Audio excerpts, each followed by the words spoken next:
I've already pre-shuffled, and I will be using 2 oracle cards for your oracle advice. They're the 2 cards that are to the very far left side of the screen. Then I'll go through the past, present, challenge, and outcome. So, Sagittarius, we have I let go of the shadow of the past by seeing someone for the first time with the eyes of love. And then we have presence. On the flip side of the presence card, it says bring your mind into the present moment. Now is truly the only place to be. So, what these 2 cards are basically saying is that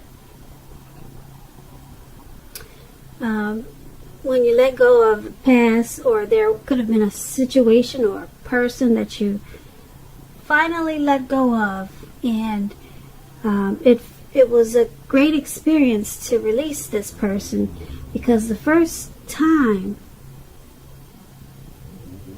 it was the very first time that you could actually not despise that person or resent that person, but for the first time you could actually see this person with the eyes of love, instead of hating them for any mistakes they made. And who knows what happened, maybe you got forgiveness, or maybe they forgave you, but it was a relief to finally let go and feel love for whatever person that you were dealing with. And being that presence is your other oracle advice, this experience, it brought your mind into the present moment, and you realize that now is really truly the only place to be, and it was the best place for you to be, and you knew that letting go of a situation was the thing to do. So that is your oracle advice. So let's move on over and take a look at the recent past. Now we have the High Priestess, and then we have the 3 of Cups. So with the High Priestess, it's a very spiritual card. It could have some sexual overtones. It can mean that you're in a phase where you could have been, in the recent past, you could have been more physically attractive to others. Now this card is tied to the moon, to femininity, to inspiration. This would have been a time to rely on your intuition and your inner knowledge rather than your conscious mind or intellect. It would have been also important for you to pay attention to your dreams at that time. So keeping a dream diary or a journal would have been a good idea. Now, when you're asking questions about love and relationships and you get the High Priestess, it's a magical, mystical time for love, for anyone interested. If you're a woman, you could find people literally throwing themselves at you. The problem is that you'll attract both the good, the bad, and what do they say? The good, the bad, and the ugly. So it's not going to be, well, since we're talking about the past, it wouldn't have been easy to tell which is which. Also, you probably had the power of femininity at your disposal at that time, and at first glance, it probably seemed great. So this High Priestess is paired with the 3 of Cups.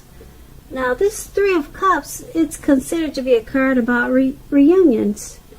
But this is not always a romantic union. Not always, but it could be. It's a reunion in its broadest sense about running into someone or something that you've been away from for a long time. It's considered to be a happy reunion and very upbeat. It can also mean celebration, your own or someone that you care about, such as a celebration around a new baby, wedding, or any happy occasion. Now, when the Three of Cups talks about love and relationships, this card, it can mean a reunion with a long-lost love. It does not always indicate that. So, to decide whether it fits that interpretation, well, you have to see what the rest of the reading is, and then you can determine that. But if you're single, Sagittarius, and we have some single listeners, the most likely interpretation is that you'll meet a likely love soon. Someone who really fits the bill of the person that you've been looking for, and that this person probably will be a new love. If you're if this is for the single listeners, and it probably someone, well, it's probably a new love and not someone that you used to be with. Once again, that part is only for singles. So if you're not, well, I guess you would be single, but this card is about rejoicing, happiness, friendship. Okay, so with these two cards paired together for your recent past, we have the High Priestess and the Three of Cups. And they're basically saying that this High Priestess could be someone that was coming toward you at that time, or someone that you knew, or it was just basically a magical, mystical time for love for you, and a lot of people were attracted to you in the recent past. And with that came along probably more than one reunion, a lot of get-togethers, and a lot of celebrating. People were drawn to you, they were attracted to you, and you were probably invited to a lot of different events and occasions, happenings, and a lot of affairs of different types. So it was a time of rejoice, happiness, and friendship in the recent past. So let's move on down to the present time. We have the Queen of Cups, and then it's paired with the Lover's card. Now, this Queen usually indicates a woman who will be very helpful to you at this time. She reminds us to bring love and compassion to our work, and that's possible even if we work in a factory with objects all day rather than people. Also, things are probably better in your working world when this card appears in your reading. It's probably better, much better in your working world than you're realizing. Now, this Queen of Cups is paired with the Lover's card. The Lover's card is associated with the astrological sign of Gemini, the twins. It's possible that you're feeling ambivalent about a relationship or a situation in your life. It could be that your heart is telling you one thing and your head is telling you another. The thing to do is, within the bounds of your morality, is to follow your heart. Some people say there are only two modes that any of us are operating under at a time, and that's fear or love. So when you get the Lover's card, it's pretty much saying that it's safe to choose love. So with these two cards paired together for your present time, the Queen of Cups and the Lover's card, there's a lady, a woman, could be your mother, could be the person that you're dealing with, could be your sister, a relative. She's very loving and compassionate. That's her energy. Okay, and like I said, she's either coming towards you or she's already there in your life. And it's paired with the Lover's card. Yeah, this is a whole lot of love.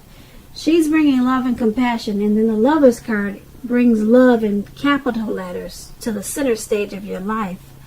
So I'm picking up that this is something romantic, very romantic and very loving.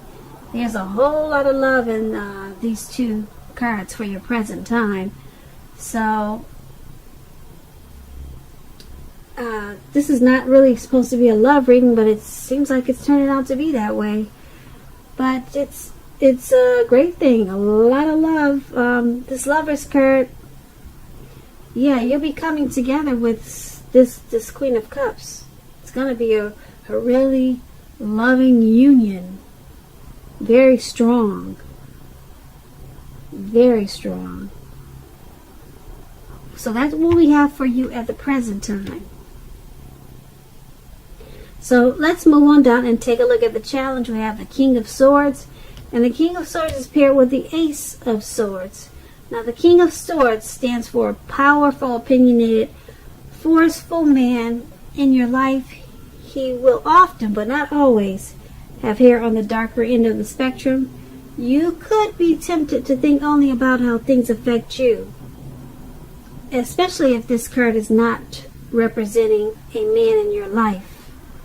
So consider the feelings of others before you act at this time. This King of Swords is a very forceful energy. You may not be able to get this man in your life to change his mind or to do what you want.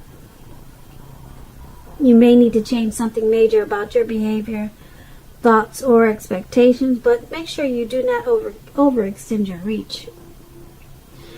The King of Swords is paired with the Ace of Swords. Now, the Ace of Swords is a indicator of new beginnings of some sort in your life, possibly on several fronts. Sometimes this new beginning, it can be started by a separation of some kind from a relationship or from a job situation. Just know that as anxiety producing as such a new beginning can sometimes be, that underneath it all is good beneficial energy that's getting you to where you want to go. The Ace, it calls on us to not be afraid to make a leap if it's in our best interest. So, with these two cards paired together for your challenge, there's a very forceful, opinionated, narcissistic type of man that's coming towards you. Okay, and if it's not someone coming towards you or in your life like that already, there's going to be a situation that's going to cause for you to be like that. Okay, very forceful, very opinionated, very sharp, maybe arrogant, maybe pushy, overstepping your bounds. And being that it's with the Ace of Swords, it's going to create a new beginning. So this person is going to help you create a new beginning or some type of situation that's causing you to be like this King of Swords. It's creating probably more than one new beginning. Okay, this person is this narcissistic type. They're helping you create the new beginnings because you're separating from them. Yeah, because the Ace, like I said, it's about a separation. And you have to separate before you get this new beginning. So, you're this forceful person. Yeah. You're leaving them behind. You've got the Ace of Swords. You're going to take your sword out and you're going to... You're just going to slice them out. You're going to slice out the situation. You're going to slice out the person. This narcissistic type, you know that it has to go. So, whoever this is, it could be an uncle, it could be a co-worker. Someone is giving you a hard time, but you're done with it. You cut it out, and it's causing you to have several wonderful new beginnings. So, that is your challenge. Now, let's move on over. Take a look at the outcome we have the Devil card, and then we have the Fool card. So the Devil card is you have to realize that no matter what your situation is, that you always have options to choose from when you get the Devil card. First things first, don't let other people tell you that your options are limited. If you come to that conclusion, be sure you're coming to that conclusion on your own. Regardless, it's going to be crucial to remember that you can free yourself from whatever restrictions are holding you back at any time you choose to do so. You may have the feeling now that you are not in control of your life. Sometimes this will happen as a result of our own actions, but more often as a byproduct of inaction. So make sure to take action, whatever steps you can, to give yourself the feeling of, however slight, of being in control, even if it's merely taking a choice on what you're going to have for dinner. Small baby steps, they're important also. So this Devil card is paired with the Fool card. Now the Fool card, it's about newness in one form or another. In many ways it indicates the open-hearted energy and innocence of a child. Because children, they're trusting, and trust forms the basis for this card. This is generally a positive card in the tarot. It's positive. It's about taking a leap.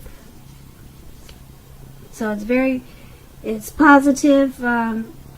It's an important time to be sure that you're looking where you're going also. Because if you're trusting yourself to take a step into the unknown, that's one thing. But if you do so without any thought whatsoever, it could be a big mistake. Just like you see in the picture there, he's taking a leap without any thought whatsoever, and he's about to walk off into the, who knows, Atlantic Ocean. So yeah, you got a childlike energy and you're ready to take a leap, but try to pay attention to what you're leaping into. Now, for your outcome, this Devil card and the Fool card paired together, it's basically letting you know that you've got some obsessions, some type of a devil energy, addictions, sexual lust, greed, envy, devil energy. You know what that is. Overeating, over drinking, those type of things. Something like that. That's in your energy for the outcome. And you kind of just feel like hanging loose and being footloose and fancy free. But what it's saying is that be careful at this time, because you just might walk off into the Atlantic Ocean. So be smart about this time, and like I said earlier, take baby steps. Get those addictions in control. Little tiny baby steps. They're very important. So, Sagittarius, I hope you enjoyed this reading. I'll try to put a link below of the extended of this reading, and I'll go over a lot more. I'll try to, if I get caught up on the other readings that I have to do. So I just want to say thank you so very much for watching. Please comment, please subscribe, hit the notification bell. That way you'll get notified when I post my next reading. I am hoping that you're having a wonderful 2020, and that your February is a very beautiful month for you. Thank you once again for watching.